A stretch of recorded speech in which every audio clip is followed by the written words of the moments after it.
Hello everyone! I recently discovered the wonders of New Game Plus, which will make these lore videos so much easier in the making. So today we're going to follow the story of the Conjurer, a class starting in the forest city of Gridania. This class is quite dear to me as it's one of my two main classes when playing on my own. When we choose to become a Conjurer, we must first talk to the receptionist at the Conjurer Guild, who gives us a bit of the guild's history. The Conjurer can trace their magic back to the lost mages of Antapor during the 5th Umbral Era and the 6th Astral Era. They were the first to discover white magic during the War of Magi when fighting against the dark mages of Mach. But in their attempt to defend their home, they abused the white magic, which takes from the ether of the elementals around them. They required so much that a calamity was caused. The spoken races were no longer welcome in the 12th Wood.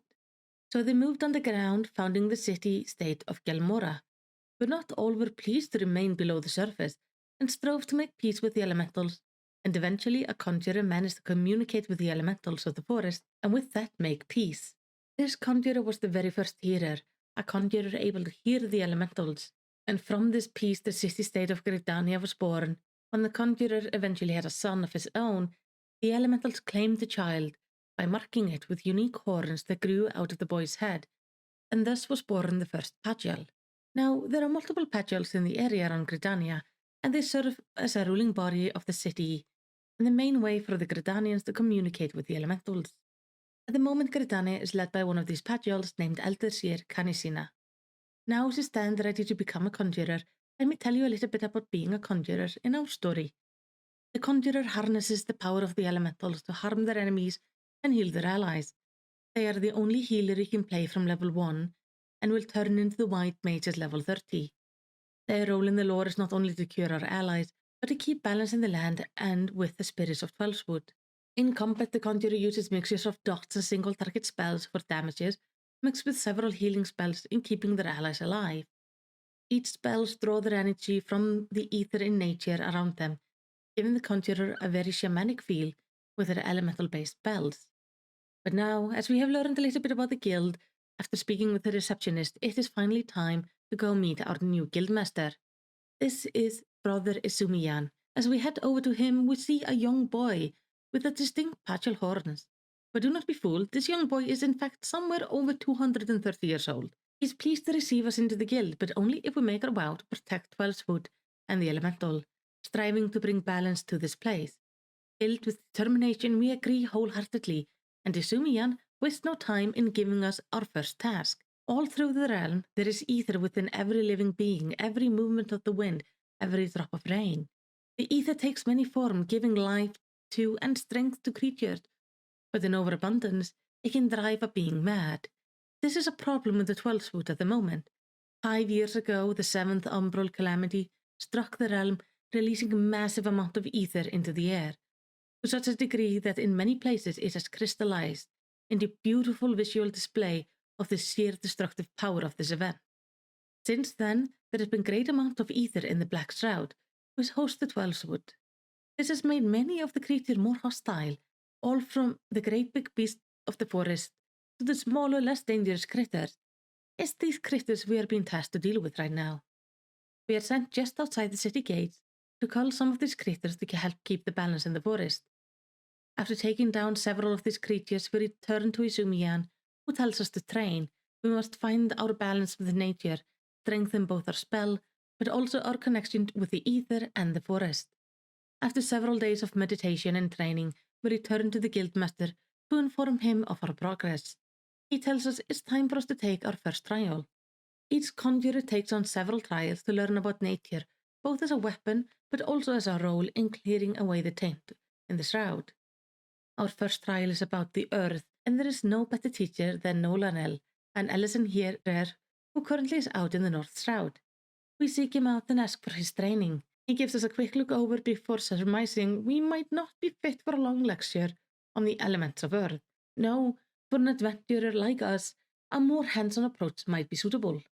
He explains that one of the main tasks of the conjurer is to seek out corruption and tainted ether within the shroud and purify it. In this area is a patch of corrupted soil. We must find it and try to communicate with it, soothe it and purify it, which will call out the corrupted entity within. This thing we must slay. As we wander the nearby fields, we sense the corruption at last. It's a sensation of wrongness in the air. As instructed, we try to commune with the patch of earth, and out pops a tainted earth sprite. We quickly take it down, relaxing as the sensation fades away as we return to Nolanel. Who is pleased, he gives us a short lecture about the strength of earth, ending it though by speaking to a young girl behind us, named Sylvie. It seems Sylvie has not taken much to her lesson so far. She tells us plainly that she has no interest to learn about the elements or the ground. Her only want is to follow her mother's footsteps and heal those in need. And then she casts a healing spell on us, demonstrating her impressive talent for healing. Like her mother, she is exceptionally gifted in the use of healing magic, and she absolutely refuses to focus on anything else. After this display, we are sent back to Izumiyan. As we do, there is an inkling feeling that this was not the last time we meet young Sylvie. We tell Izumiyan both about our training and about our curious meeting. He seems troubled as we tell him about Sylvie's healing spell. He is worried about the girl, as since joining the guild, she has outright refused to learn about any part about being a conjurer, outside of healing. She has no experience with the elements and no skill in borrowing her power from nature. But all conjurer magic uses ether, and if it's not taken from the land, well, where does it then come from? As we ponder this question, Izumiyan encourages us to head out and continue our training on our own. Sometime later, we return again for our next trial. This is the trial of wind. Like before, we are to meet with a healer who is well versed in this element. This time is Wolfie, a young conjurer who only recently finished the training. We will be her first ever student, making this a first for both of us. We meet her out in the field where she tells us our training will be to go to a nearby spring and clear away the bees in the area. She asks us to trust her, that even if the task might seem strange, it holds a purpose. So off we go to do just that, finding the spring of water and clearing away the pesky bees. As we return to Wolfie, she asked us if we had seen anything peculiar near the spring. Because the bees' presence there is odd, there is simply nothing at the spring they should be attracted to, and yet there they are. As it tells us, there is corrupted wind there, sweeping the bees over. Our task is therefore to find this corruption and heal it. We head over there, and with their help get rid of the corrupted air sprite and a gigantic sentient blob of raw sludge that also materializes. Well, after disposing of those twisted things, Wolfie tells us he isn't sure what causes this, but he believes it might be more than just a calamity. He explains we should now know the difference between the power of earth and wind, how the earth is firm and holds a brute force-like strength, while wind is like 1,000 tiny cuts eroding things away. She thanks us for being a good student and sends us back to the guild. Returning to the guild, we report back to Izumiyan just as Sylvie shows up.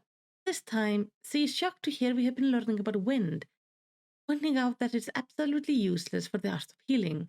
But Izumiyan scolds her for not having learned her lesson yet, that work with nature is important for conjurers. We now learn that Sylvie's mother actually did not use regular conjuring magic. She could not use any conjuring spell outside of the field of healing, and her daughter now seeks to emulate her. And with Sylvie telling us she has learned how to cast rays, Brother Izumiyan threatens to cast her out of the guild if she ever attempts the spell, causing Sylvie to run off. He watches her leave before giving us a warning. The power of conjuring is not taken, it's borrowed. And then he bids us go and train. We return again for our next trial, this time the trial of water. Izumiyan hands us a vial of pristine water, and we are to pour it on a hedge tree near the Hawthorn's hut. Then we are to slay the corrupted thing that comes out before speaking to our next trainer, Joaquin. We do so, heading to the hedge tree, pouring the water, and killing the corrupted water sprite that comes out before finding Joaquin, who is partaking in some healing work. He gives us a lecture on the importance of balance in nature, that the water is the lifeblood of the 12's wood, but if it was to rise too much, it would wash away all, while too little, the wood would wither and die. But as he's teaching us about this balance, a guard comes running in, telling Joaquin the herd of antelope stags have turned berserk and attacked several people. With many injured soldiers, we too will not be enough to heal all of them. So while Joaquin will go and gather assistance from the guild, We are to head straight over there and start healing the soldiers. We arrive there finding one other healer at work, and together we heal the injured soldiers. And then we're asked to head out to where the soldiers are fighting the stags to help heal them in battle. As we arrive, we also find Sylvie there. We see as a wood whaler is severely injured, and Sylvie runs to help him. While she tends to him, while we assist the other wood whalers in taking down the stags until the battle ends. After the fight, Sylvie casts a large healing spell, so large it does not just help the wood whaler, but seems to affect us and others in the area. After this, he simply collapses in exhaustion. Just then, Brother Izumiyan arrives, and when he sees the state of her, he starts scolding Sylvie for her foolishness, causing the girl to run away. He asks us to go after her. After all, she might not want to see him right now. We head over there and learn that Sylvie can't cast any spells right now. And she tells us the same happened to her mother in the past, shortly before she passed away. She is afraid she might be making the same mistake, that she might now die. So she asks to be left alone, and we give her that and head back to Izumiyan. This is where we learn the true horror of what Sylvie is actually doing. Just like the other spells of Conjurer, the healing spells borrows the power, the life force of nature. But both Sylvie and her mother never learned to borrow from nature, so instead of borrowing the power of life from nature, they used their own life force. Sylvie's mother kept on doing this with her healing till one day she simply depleted her own ether, and with that, taking her own life. Sylvie, having much more talent in the art of conjuring than her mother, might be reaching her limit much sooner than she did. And Brother Izumiyan is afraid that she might not be with us much longer if she doesn't change her ways. We are sent off to do our own training, while Brother Izumiyan will handle Sylvie. A while later, when we return, Izumiyan has come up with a plan. He asks us to take part in training Sylvie. He has managed to convince her to start learning about the elementals, but she lacks the ability to take on the trials, so we will do them with her, assisting her and hopefully helping her understand the elementals better this way. So first the trial of earth, like before we go to the Bentbrand's meadow and seek out the corrupted soil with Sylvie. She is very grateful for our help and apologizes for mocking us in the past. Now we take down the earth sprite and Sylvie is rather startled. Though she refuses to admit it, she asks us to hurry to the next trial with her, where we find the corrupted air. Again, she is startled by this, finding the air frightening and concerning, but bids us come hurry to our final trial of the tainted water.